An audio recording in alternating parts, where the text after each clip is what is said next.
There's something powerful about a woman who shows up for herself every single day, not in a loud, flashy way, but in the quiet, consistent choices she makes. She doesn't wait for permission. She doesn't wait to feel perfect. She builds herself piece by piece through small habits that most people overlook. Let's talk about 10 daily habits every woman must master, not because society expects it, but because you deserve a life that feels aligned, grounded, and deeply yours. 1. Wake up for yourself, not for the world.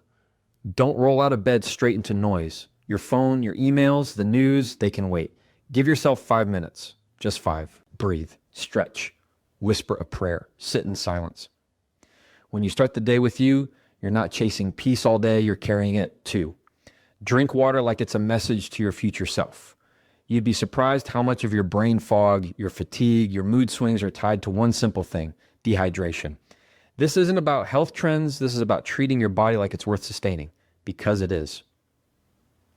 This isn't about health trends. This is about treating your body like it's worth sustaining, because it is. 3, write something, anything, down. Your thoughts are not meant to live in your head rent-free. Grab a journal, a napkin, your notes app. It doesn't have to be poetic. It just has to be honest. What am I feeling? What am I avoiding? What am I grateful for? When you put it on paper, you take the weight off your chest. 4, move your body like it deserves to be honored, not punished. This isn't about chasing abs. This is about reclaiming the one home you'll always live in.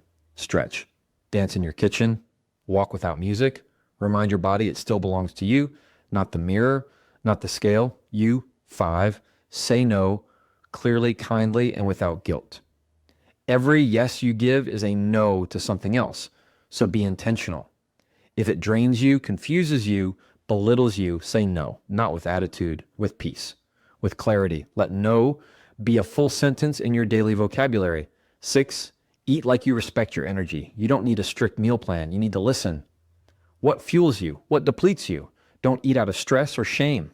Eat to think clearer, to move lighter, to feel steady. Let food be your ally, not your enemy. 7, keep your space clean. Not perfect, just calm. You don't need Pinterest. You need peace.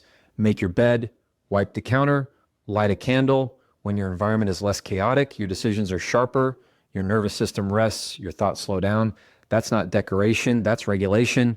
8, practice silence, not as an escape, but as a return. You're surrounded by voices all day, social media, coworkers, family, even your own self-doubt. Step back. Take 5 minutes of silence. Let the noise fade. Let your own voice rise again. That's where your wisdom lives. That's where your calm hides. 9, speak your truth with compassion, not apology. If you're hurting, say it. If you're inspired, share it. If you're tired, name it. Every time you speak with honesty, you remind yourself that your voice has value, and so do your needs. Let your words carry weight, not wounds. 10. End the day like you're tucking in your inner child, not with guilt, not with overthinking, but with care. What did I learn today? What do I forgive myself for? What am I proud of? Even if no one saw it, you don't need to be perfect. You just need to be present, especially with yourself. Let's be real. No one masters all 10 habits every single day, but that's not the point. Mastery isn't about performance. It's about presence. It's about picking yourself up again and again, choosing habits that honor you, not habits that impress others. You're not here to hustle yourself into burnout. You're here to root yourself into peace. And these habits, they're not a checklist. They're a lifeline. One small choice at a time, one strong boundary at a time, one deep breath at a time. You don't need more pressure. You need more alignment. And these daily habits, they're your quiet rebellion against the chaos. They're how you come back to yourself. Every single day, routine is often misunderstood. People hear the word and immediately think of something rigid, boring, or robotic. But the truth is, routine is one of the most powerful tools a woman can use to ground herself in a world that constantly asks her to do more, be more, give more.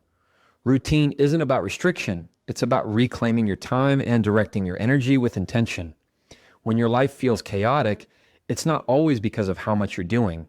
It's often because you're doing too many things without rhythm or clarity.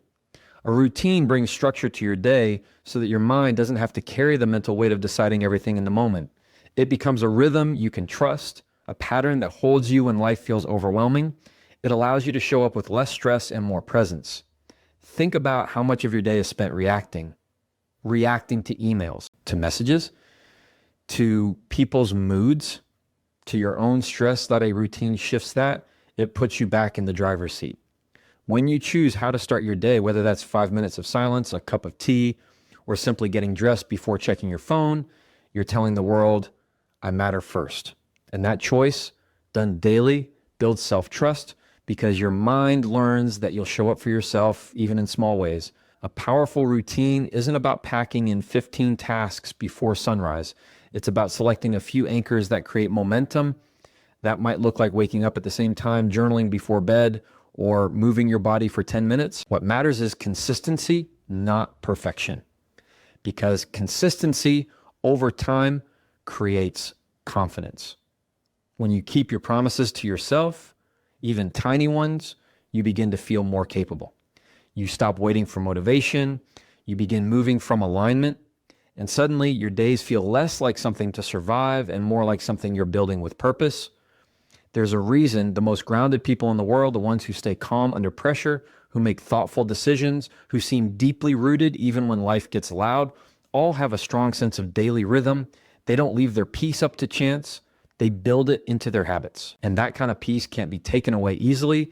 It's the kind that comes from knowing you have a system that supports you, not drains you. Routine is not about doing everything right. It's about doing a few things repeatedly that remind you who you are. That holds space for your values, your growth, and your well-being. It's a signal to your nervous system that you are safe, that there is order even when the world feels unpredictable. And when you carry that internal steadiness, you become harder to shake. You don't just survive your days, you lead them from a place of quiet strength. Protecting your energy is one of the most important and overlooked forms of self-respect. It's not just about avoiding drama or saying no to negative people. It's about understanding that your emotional, mental, and physical energy is a limited resource. Every day, you wake up with a certain amount. And what you choose to give that energy to will either fuel you or drain you. The world will always have demands. People will always have expectations, but it's your job, not theirs, to decide what deserves your energy and what doesn't. And the clearer you get on that, the more powerful your presence becomes. A woman who protects her energy is not cold or guarded. She's discerning. She knows the difference between being kind and being available to everyone. She understands that not everything requires a response. Not every argument needs to be joined. Not every request deserves a yes. She's not rude when she sets a boundary. She's simply rooted in self-awareness. Because when you're constantly pouring into others, saying yes out of guilt, or engaging in conversations that deplete you, you start to lose connection with yourself. And over time, that disconnection turns into resentment, burnout, and confusion about why you feel so exhausted all the time. Protecting your energy means checking in with your body. What feels heavy? What gives you tension in your chest or makes your stomach turn? These physical signals are not random. They are data. When you listen to them, you learn to trust yourself again. When you ignore them, you end up betraying your own peace. And the cost of that betrayal shows up in how you sleep, how you eat, how you show up in relationships. It's not small, it compounds. It also means being honest about who brings chaos into your life, not in a dramatic, cut everyone off kind of way, but in a gentle, firm acknowledgement that some people don't get to access you the same way anymore. You can love people and still limit your exposure to their energy. You can support someone and still protect your space. That's not selfish. That's mature. That's healthy.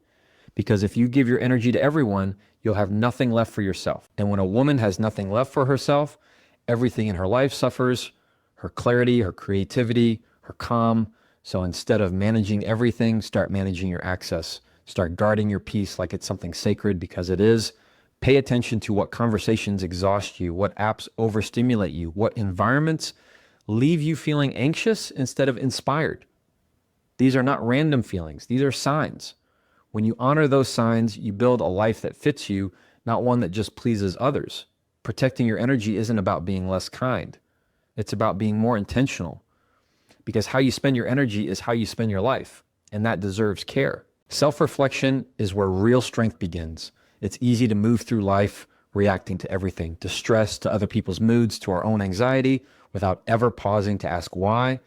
But when a woman builds the habit of self-reflection, she stops living on autopilot. She steps into awareness.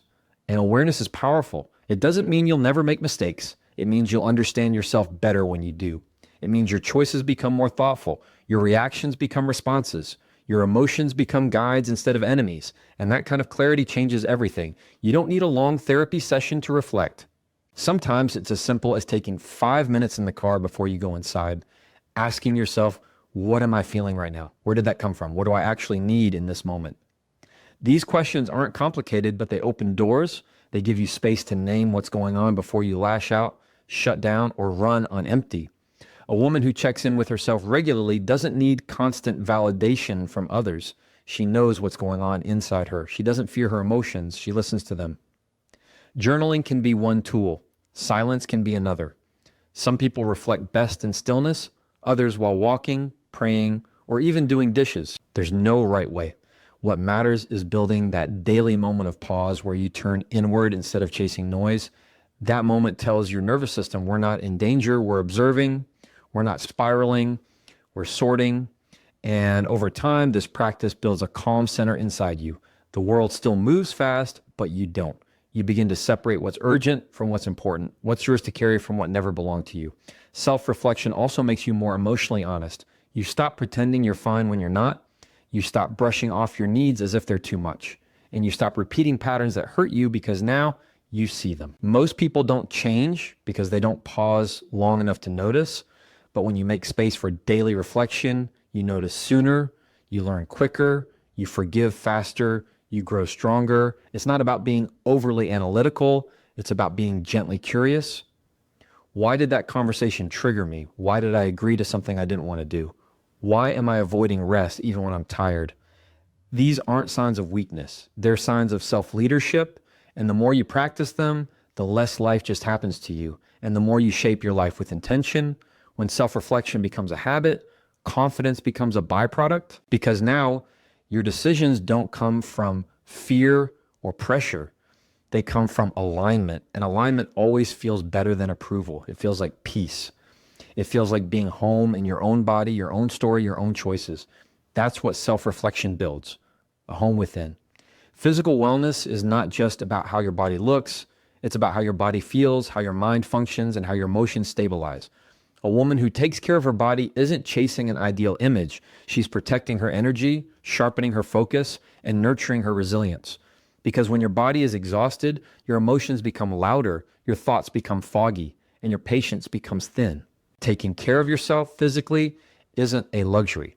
It's a necessity. It sets the tone for everything else in your life. Movement doesn't need to be extreme to be effective. You don't have to hit the gym for 2 hours. You don't have to run marathons. It can be a walk around your neighborhood, a few stretches in your room, dancing to one song in the kitchen. Moving your body every day, even in small ways, releases tension. It resets your nervous system. It tells your body, we're safe, we're strong, we're still here. That's not vanity. That's strategy. That's emotional regulation through physical action. Fueling your body matters just as much. It's not about dieting or obsessing. It's about noticing what foods give you steady energy, what meals leave you sluggish or irritable. You don't have to follow strict rules. You have to listen. Because when you're undernourished, your emotions take the hit. Your brain feels cluttered. Your sleep suffers. And you start to feel disconnected from yourself, even if you can't explain why. Eating well is not about control. It's about respect. It's about asking, what does my body need to support me today, and responding with care? Rest is another part of this equation. We live in a culture that celebrates burnout, where being busy is worn like a badge of honor, but a tired woman is not a more valuable woman. A tired woman is just more likely to break down, snap doubt herself, or shut down emotionally. Sleep is not a reward for finishing your to-do list. It's a non-negotiable part of being human. And when you prioritize rest, your body begins to heal. Your thoughts organize themselves. Your emotional reactions slow down. Rest isn't laziness. It's leadership over your own well-being. What ties all of this together is one simple truth. Your body carries your entire life. Every dream, every responsibility, every relationship, they all rely on the vessel you're moving through the world in. And when that vessel is cared for, everything else becomes more manageable. You think clearer, you speak softer, you handle stress with more grace. You don't just survive your day, you move through it with strength. Taking care of your body isn't about perfection, it's about presence. It's about making daily choices that say, I am worth showing up for, not because of how you look in the mirror, but because of how you feel in your skin. When your body feels good, your spirit rises with it. And that kind of energy doesn't just change your day, it changes your life. Clear communication is one of the most empowering habits a woman can develop, not because it makes her louder, but because it makes her more aligned with her truth. Speaking clearly doesn't mean being aggressive. It doesn't mean controlling the conversation or always getting the last word. It means saying what you mean without shrinking and listening with intention instead of waiting for your turn to speak. It's about being honest without being harsh. It's about being kind without betraying yourself.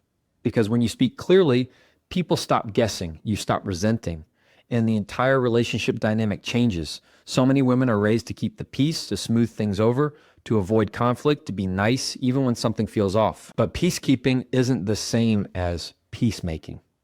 Peacekeeping often comes at the cost of self-betrayal. You say yes when you mean no. You stay silent when something hurts. You sugarcoat your needs so they don't sound difficult. But here's the truth. When you minimize your needs, you end up overextending yourself.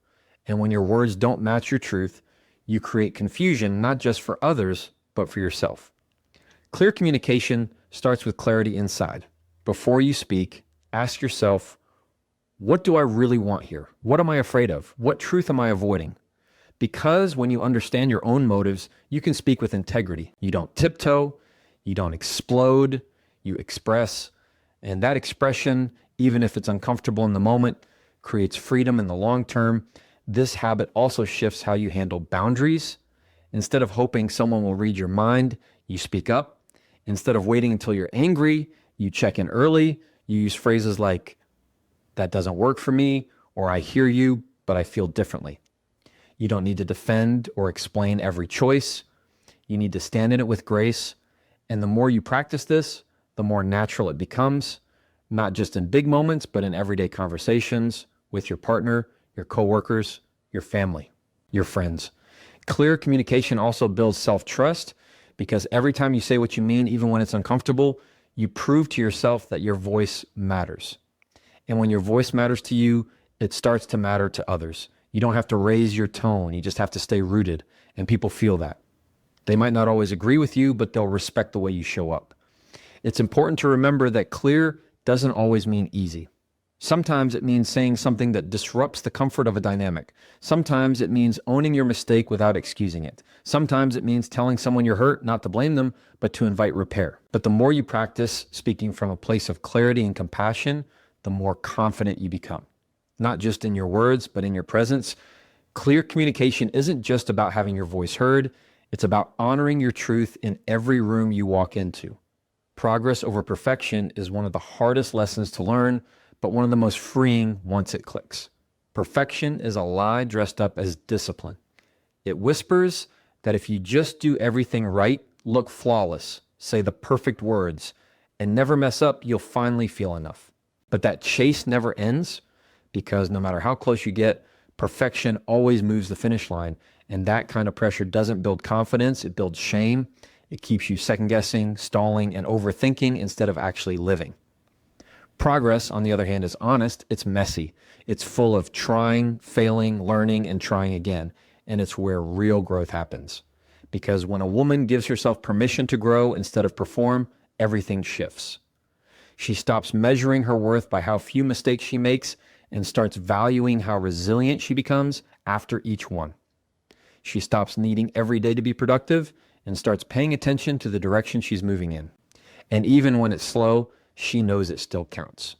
Daily life gives you 100 chances to choose progress over perfection. You skip a workout, progress means you try again tomorrow without shaming yourself. You snap at someone, progress means you apologize and reflect. You fall off a habit, progress means you pick it back up without rewriting the story that you're a failure. Because here's the truth. Consistency isn't about never messing up. It's about how quickly you return. That's where the shift happens. That's where the strength builds.